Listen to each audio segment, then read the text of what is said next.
Have you ever wondered what it might be like to eat a loaf of bread, not just as food, but as a kind of spiritual sponge? Imagine sitting quietly at a stranger's table, a piece of bread before you, while grieving family members look on in silence. And as you eat it, they believe you are not just chewing flour and yeast, but taking into yourself the very sins of the person who has just died. This was once a real practice.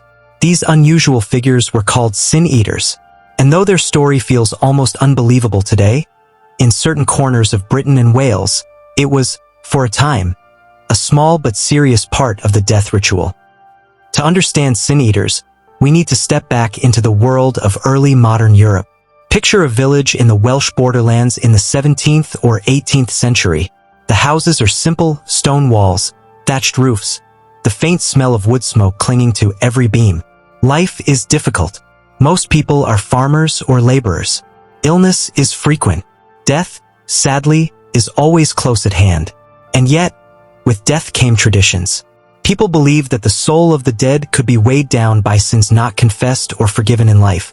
A heavy soul could not pass easily into heaven, and so communities developed rituals to lighten that burden.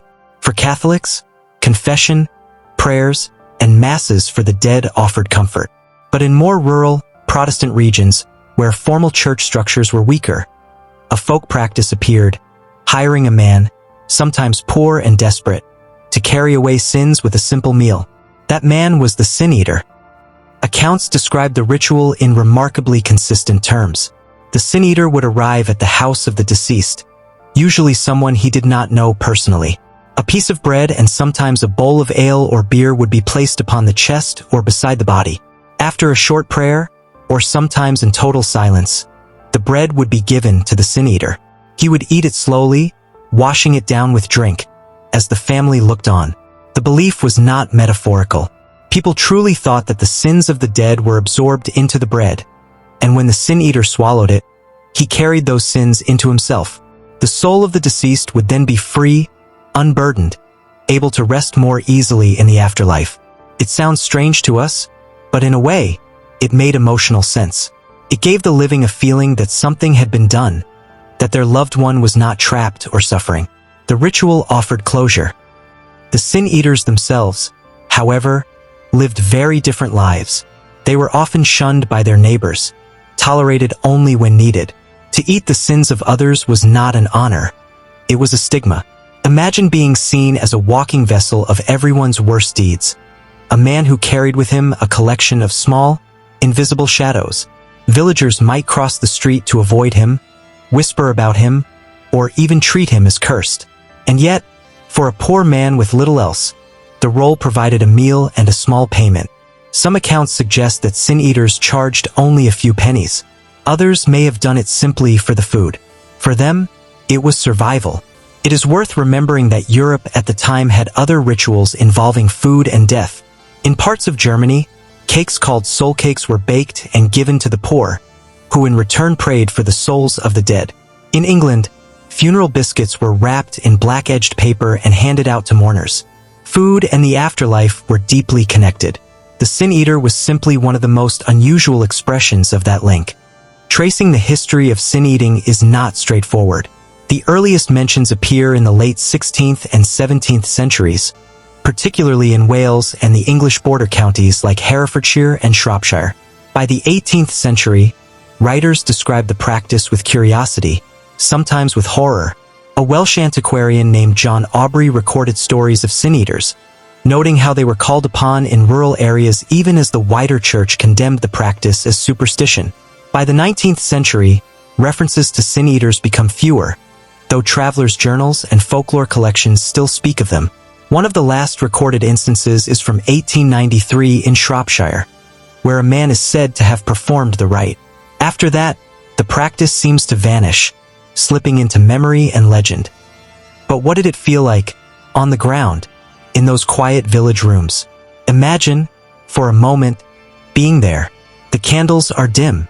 The air is heavy, tinged with the smell of beeswax, herbs, and the faint sweetness of ale. The body lies still, perhaps dressed in a shroud. Family members gather, their faces pale with grief, their hands folded. A stranger enters, the sin-eater. His clothes may be ragged, his beard untrimmed. He sits at a small table, or even at the bedside. Bread is placed before him, bread that has rested on the body of the deceased. Slowly, he eats. Each bite is not just food. It is a symbol, a transfer, a taking on of weight. No one speaks much. The family watches in silence. When the bread is gone, the ritual is over. Payment is given, and the sin eater departs into the night, leaving behind a house where, at least for a moment, the family believes peace has been restored. In daily life, the sin eater was both needed and unwanted. Some families may have refused to admit they used one, ashamed of the superstition. Yet others found comfort in it, especially in regions where priests were distant, or where church rites felt too formal, too cold. The sin eater offered something more personal, a ritual performed in the intimacy of the home. One cannot help but imagine the inner life of these men. Did they believe they were truly carrying the sins of others? Did they feel cursed, or perhaps secretly proud, as if performing a sacred duty? History leaves us no clear answers, but their existence reflects the deep human need to negotiate with death, to find some way to ease the burden of loss. If we step back, sin eating is not so different from many other traditions around the world. People everywhere have searched for ways to symbolically cleanse, transfer, or share the weight of sin and death. In Catholic confession, sins are spoken and forgiven. In some ancient cultures, animals were sacrificed, carrying away guilt.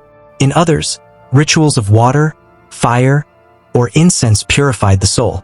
The sin eater was simply a local, unusual, bread-based version of this timeless human impulse. Today, of course, no one hires a sin eater. The practice is gone, remembered only in scattered folklore, a few records, and the occasional mention in literature or film. And yet the image lingers. A solitary man, eating bread in a quiet room, while a grieving family watches. It is eerie, a little sad, and yet strangely moving. As we close, think of how much power people once placed in a single loaf of bread. To us, it is a common food, warm, simple, nourishing. But in those quiet Welsh villages, bread could become a vessel for the soul itself. Perhaps that is the enduring lesson of the sin eaters, that even in the smallest, most ordinary things, a crust of bread, a sip of ale, people have always found ways to hold the mysteries of life and death. And maybe, in that sense, the sin eater's strange, lonely meal was not so different from what we all seek. A way to make peace with what we cannot see, and to ease the passage of those we love from this world to the next.